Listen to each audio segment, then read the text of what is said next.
నమస్తే. ఇప్పుడు మీరు చూడబోతున్న వీడియో ఖచ్చితంగా మీకు ఉపయోగపడుతుంది, నచ్చుతుంది కూడా.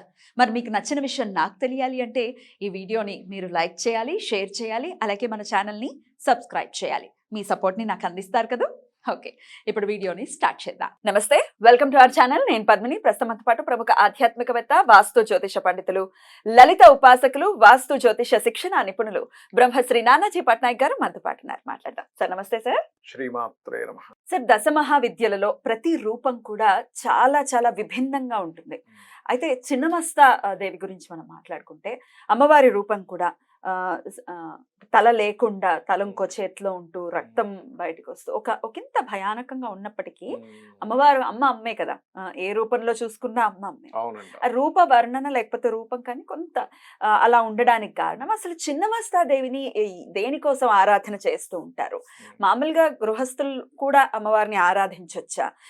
చాలా మంది అడుగుతూ ఉంటారు అసలు ఏంటి దశమహావిద్యలు అంటే ఏంటి, మరి అందరికి ఇన్స్టెంట్ రిజల్ట్స్ కావాలి కాబట్టి ఇన్స్టెంట్ గా మరి అమ్మవారిని కూల్చేస్తే వచ్చేస్తుంది కదా అని అనుకుంటారు, విచ్ ఇస్ రాంగ్. మనకి ఎప్పుడు ఏది జరగాలో అదే జరుగుతుంది కదా సార్, అంతేనా? జరుగుతుంది. అయితే మీరు జాగ్రత్తగా ఉపాసన చేస్తే అమ్మవారు, ఎందుకంటే పార్వతీ అమ్మవారే కదా. పార్వతీ అమ్మవారే చిన్నమస్తా. అసలు చిన్నమస్తా గురించి ఒక్కసారి చెప్పండి సార్. అమ్మవారిని ఎలా కొలవచ్చు, అమ్మవారి అసలు దేనికోసం కొలవచ్చు అనేది. ఇక్కడ మీరు ఇందాకన్నట్టుగా రూపం చూసుకుంటే గనక తన శిరస్సు తానే ఖండించుకొని చేత్తో పట్టుకొని తన మొండెం నుంచి 3 పాయలుగా రక్తం వస్తూ ఉంటుంది. ముందు వెనక ఇద్దరు ఉంటారు, వాళ్ళ నోట్లో వెళ్తూ ఉంటుంది రక్తం, ఇంకొక పాయ తన నోట్లోకి వెళ్తూ ఉంటుంది. అంటే దీని అర్థం ఏమిటంటే తను రక్షించడానికి ఆఖరికి తన శిరస్సు ఖండించుకొని రక్షిస్తుంది. లైఫ్ గివర్ అంటే ఏంటి, మనకు లైఫ్ ఇచ్చేటువంటి చిన్నమస్తా. మీరు గమనించినట్లయితే ఇప్పుడంటే తగ్గిపోయింది, కానీ ఒకప్పుడు మన పెద్ద పెద్ద ఆలయాల దగ్గర చిన్నమస్తా ఆలయం చిన్నగా పెట్టేవారు, ప్రతి ఆలయం దగ్గర పెట్టేవారు. ఇప్పుడు చాలా తగ్గిపోయింది, కొన్ని వందల సంవత్సరాల క్రితం మాట నేను చెప్తున్నాను. అప్పట్లో ఎవరైనా సరే ఈ ఆలయాలను ధ్వంసం చేద్దామని వచ్చినప్పుడు చిన్నమస్తాలో నుంచి ఒక శక్తి వచ్చి ఆ సైన్యాన్ని మొత్తం హతమార్చేది. అలాంటి కథలు చాలా ఉన్నాయి కూడా. అందుకని తెలుసుకొని చాలా మట్టుకు ఏం చేశారంటే, మీరు గమనించండి, మనకు పురాణాల దగ్గర నుంచి కూడా రాక్షసులు ఏం చేస్తారు, ఫస్ట్ హోమాలు యజ్ఞాలు చేసిన వాళ్ళనే టార్గెట్ చేస్తారు. ఈ ధనవంతుల మేలని కాదు. అంటే ఏంటి, వీళ్ళకి శక్తి ఎక్కడి నుంచి వస్తుంది? దేవతల నుంచి వస్తుంది. దేవతల నుంచి శక్తి ఎలా వస్తుంది? హోమాలు యజ్ఞాలు చేయడం వల్ల వస్తుంది. ఈ చిన్నమస్తా కానీ ప్రత్యంగిరా కానీ దశమహావిద్యల్లో ఉండేటువంటి శక్తి దేవతలకి ఏంటంటే హోమాలు చేయడం ద్వారా ఇంకా త్వరగా వాళ్ళు ఫలితాలు ఇస్తారు. అక్కడ దాకేందుకు, హోమాలు దాకేందుకు మీరు ఈ కలియుగంలో కూడా ఒక మంత్రం తీసుకొని కనుక మీరు చేసినట్లయితే ప్రొటెక్షన్ ఫోర్సెస్ ఇవన్నీ కూడా. అంతేగాని అదేదో శత్రువు మీద ఏదో విపరీతంగా ఏదో చేసేస్తుంది, వెంటనే చంపేస్తుంది చెప్తూ ఉంటారు సార్. ధర్మానికి కనుక హాని కలిగితే చంపేస్తుంది. అంటే అట్లాగే ఇప్పుడు ఒక ఆలయం ఉంది, ఆలయంలో మీరు మెయిన్ ఆలయం ఒకటి ఉంటుంది, కానీ పక్కన ఒక చిన్నమస్తా పెట్టి మీరు రోజు దానికి కూడా పూజలు చేస్తుంటే ఆ అమ్మవారు కాపాడుతుంది ఆలయాన్ని మొత్తం. అంటే ఎవరైనా వచ్చి, ఇప్పుడు చూడండి పాతకాలంలో మనకి ముఘలులు వాళ్ళందరూ ఇది చేసేవారు, ఆలయాల్ని ధ్వంసం చేసేవారు. అలాంటి సందర్భంలో అమ్మవారే కాపాడేదట, అందులో సైన్యం వచ్చి చంపేసేదట వాళ్ళని.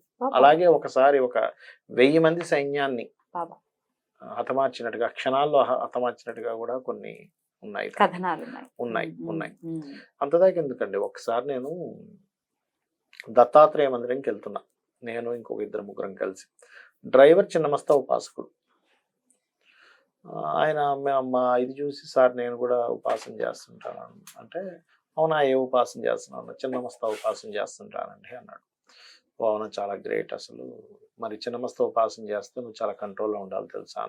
అవును సార్, నేను చాలా కూల్గా ఉంటాను, అసలు ఎవరితో ఏమి శత్రుత్వం పెట్టుకోను. ఎందుకంటే దశమహావిద్యలు చేసేటప్పుడు శత్రుత్వాలు పెట్టుకోకూడదు, మనసులో ద్వేషాలు ఇవన్నీ పెట్టుకోకూడదు. దీనివల్ల ఏమవుద్దంటే, శత్రుత్వం పెట్టుకోవడం వల్ల వాళ్ళకే ఎఫెక్ట్, నువ్వు మిస్యూజ్ చేసినందుకు నీకు ఎఫెక్ట్. అది ఇక్కడ ఎందుకు చేయకూడదు అంటారంటే, కంట్రోల్ ఉండకపోతే ఇద్దరికి ఎఫెక్ట్ అని చెప్తుంటారు. అయితే ఆయన ఒక విషయం చెప్పాడు వెళ్తూ ఆన్ ది వే డ్రైవింగ్.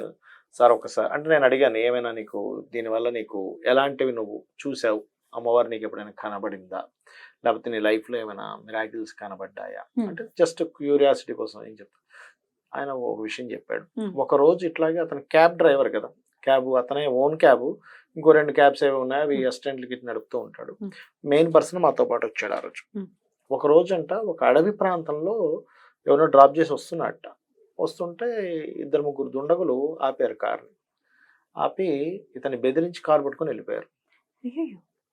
వెళ్ళిపోతే అక్కడ కూర్చొని చిన్నమస్తాదేవిని ఇతను మూలమంత్రం తీసుకున్నాడు గురువు గారి దగ్గర. చేస్తే వాళ్ళు మళ్ళీ కారు తీసుకొచ్చి ఇచ్చేసి, బాబు నీకు దండం, మాకు వెనకాతలో ఏదో పెద్ద ఒక శక్తి వచ్చేది మమ్మల్ని ఇబ్బంది పెట్టినట్టుగా అనిపించింది, వెనక్కి వెళ్ళిపోండి అన్నట్టుగా తీసుకొచ్చి ఇచ్చేసాను, నీకు దండం. అంటే చూడండి, మీరు గనక భక్తి శ్రద్ధలతో గనక చేయగలిగితే అమ్మవారు కాపాడుతుంది, ఖచ్చితంగా కాపాడుతుంది. లైవ్ గా అతను చెప్పి అతను ఎంత చెప్పేటప్పుడు అతని ఫేస్ లో గానీ ఆ నిజాయితీగా చెప్తున్న ఇది నాకు కనబడింది అంటారు. అయితే ఇప్పుడు వెంటనే వచ్చే డౌట్, ఎక్కడ ఎవరిస్తారు, ఎవరు గురువు గారు, ఎవరి మంత్రం ఇచ్చేస్తారు, మాకు ఇలా కావాలి అంటే రక్షణ ఎవరికి?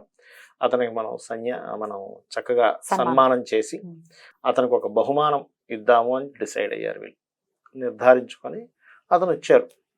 వచ్చిన తర్వాత, స్వామి మీరు చెప్పడం వల్ల మేము కొంచెం లాభం పొందాం, లేకపోతే పడవకే డబ్బులు అయిపోయేవి అని చక్కగా అతనికి ఒక సాల్వా కప్పి ఒక బహుమతి ఇచ్చి, ఇలా మీరు చెప్పడం వల్ల చక్కగా మాకు నది దారిస్తుంది అంటే నా ఆశ్చర్యపోయింది.